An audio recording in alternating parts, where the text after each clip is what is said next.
नमस्कार, मैं हूं गंगा प्रसाद। अफगानिस्तान और तालिबान की कतर में शांति वार्ता के मायने क्या हैं? अगर तालिबान के साथ अफगानिस्तान सरकार की वार्ता सफल होती है तो उससे भारत में असर क्या पड़ेगा? इस मुद्दे पर अमेरिका की ज्यादा दिलचस्पी क्यों है? अमेरिका क्यों चाहता है कि तालिबान और अफगानिस्तान सरकार एक ही टेबल पर आकर बैठें और बातचीत कर साथ चलने का रास्ता निकालें? इस मुद्दे को अगर समझना चाहते हैं तो पूरा वीडियो देखिएगा। इसका इतिहास, भूगोल सब कुछ समझाने की कोशिश करूंगा। तो सबसे पहले आपको तालिबान के बारे में जानना जरूरी है, क्योंकि इस मुद्दे का केंद्र बिंदु जो है तालिबान ही रहने वाला है। दरअसल अफगानिस्तान में तालिबान एक चरमपंथी संगठन है जो सरकार के खिलाफ आतंकी गतिविधियों को चलाता है। इस संगठन पर कई आतंकी हमले करने और अपने ही लोगों के खून से हाथ लाल हैं। लेकिन एक समय था जब अफगानिस्तान में तालिबान का शासन हुआ करता था। तालिबान का उदय 90 के दशक में उत्तरी पाकिस्तान में हुआ। कहा जाता है कि इस संगठन को खड़ा करने में पाकिस्तान का हाथ है। इसका असर सबसे पहले धार्मिक आयोजनों और मदरसों में दिखाई देता है, जिसकी फंडिंग सऊदी अरब से होती थी।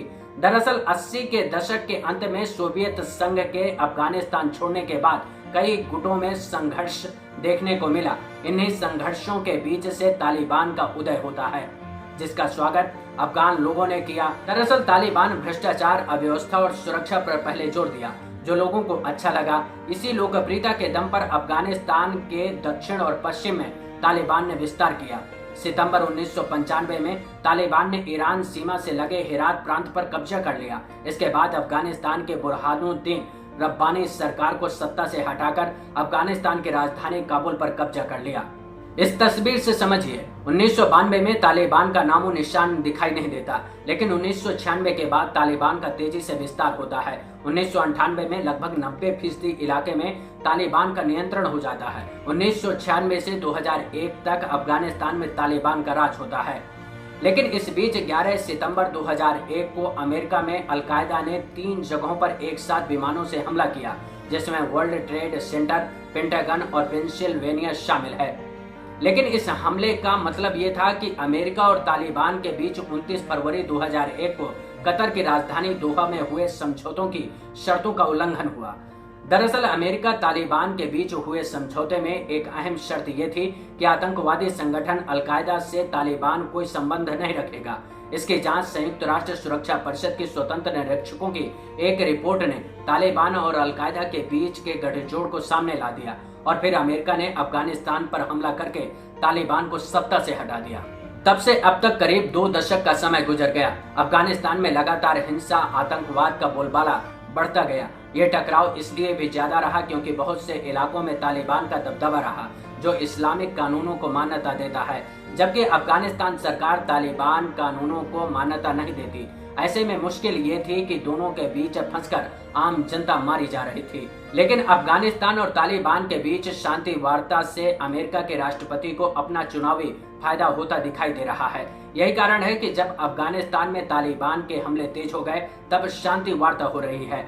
दरअसल अमेरिका को अपने 13,000 सैनिकों की संख्या को घटाकर 8,600 करना है, और समझौते के मुताबिक मई 2021 तक अमेरिकी फौज को अफगानिस्तान पूरी तरह से छोड़ना होगा।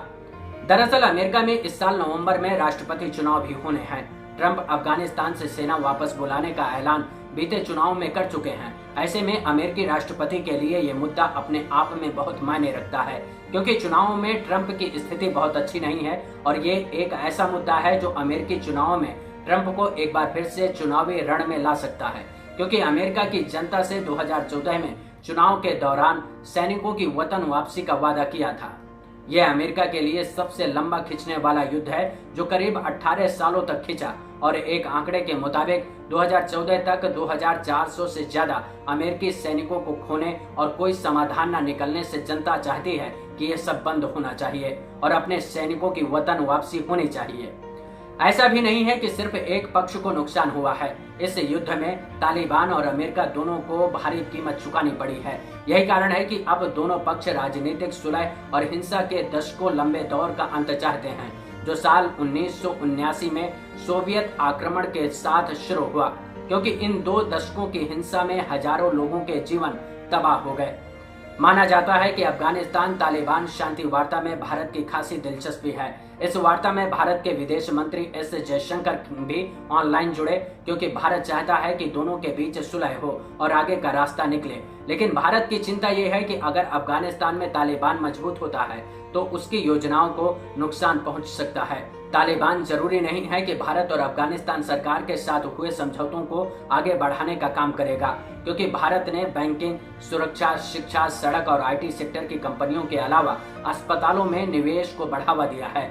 इसके साथ ही कृषि, विज्ञान और शरणार्थी पुनर्वास के कामों में भी सहयोग कर रहा है। 2016 के एक समझौते के तहत ईरान के चाबहार बंदरगाह से अफगान सीमा तक रेल चलाने की योजना है। भारत इस योजना को सफल बनाने में भी मदद करना चाहता है। ऐसे में शांति वार्ता फेल होती है या फिर उसके नतीजे भारत के अनुकूल नहीं रहते तो भारत के लिए भी मुश्किलें बढ़ सकती हैं। जबकि तालिबान और अफगानिस्तान शांति वार्ता के बीच महिलाओं के मुद्दों को लेकर चिंताएं हैं। महिलाओं के अधिकारों की लड़ाई लड़ने वाले संगठनों का मानना है कि कहीं इस वार्ता के बाद अफगानिस्तान में महिलाओं के अधिकारों के क्षेत्र में बात जहां तक बढ़ी है वो फिर से शून्य न हो जाए। डर इस बात का है कि अगर समझौता हो गया तो महिलाओं के अधिकारों को फिर न छीन लिया जाएगा। ये इसकी कोई गारंटी दे सकता है, इसका अभी तक कोई जवाब नहीं है। कहीं ऐसा ना हो कि तालिबान शरिया कानून के बर्बर तौर तरीकों को अपना ले। वैसे तालिबान कहता है कि वो बदल गया है, लेकिन सवाल है कितना, और उसका जवाब है कि कोई नहीं जानता। ये समय बताएगा। इसके साथ ही एक देश के रूप में क्या तालिबान अफगानिस्तान में लोकतांत्रिक प्रणाली लागू करने के पक्ष में होगा, जो अभी भी सवाल है, और यही महिलाओं की आशंका भी है। लेकिन कहा जा रहा है कि अमेरिका अपनी शर्तों के साथ शांति वार्ता को आगे बढ़ाएगा। लेकिन चिंता इस बात को लेकर है कि जब तालिबान ने हमले तेज कर दिए तब शांति वार्ता की तरफ अमेरिका बढ़ रहा है।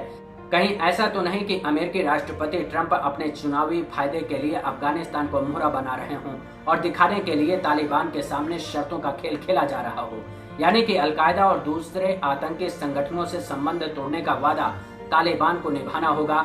IS के खिलाफ जंग जारी रखनी होगी और देश में हिंसा को कम करने का प्रयास लगातार करना होगा।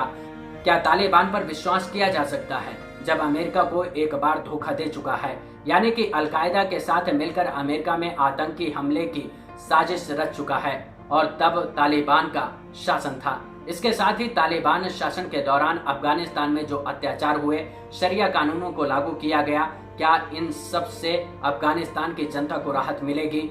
ये अब भी सवाल है। इस वीडियो में इतना ही, लेकिन इस वीडियो को लाइक करना, चैनल को सब्सक्राइब करना मत भूलिएगा। इस पर अपने विचार शेयर करेंगे तो हमको भी अच्छा लगेगा। इसके साथ ही मैं अपने सभी वीडियो टेलीग्राम में डालता रहता हूँ, उसकी मदद से आप मुझसे जुड़ सकते हैं। नमस्कार।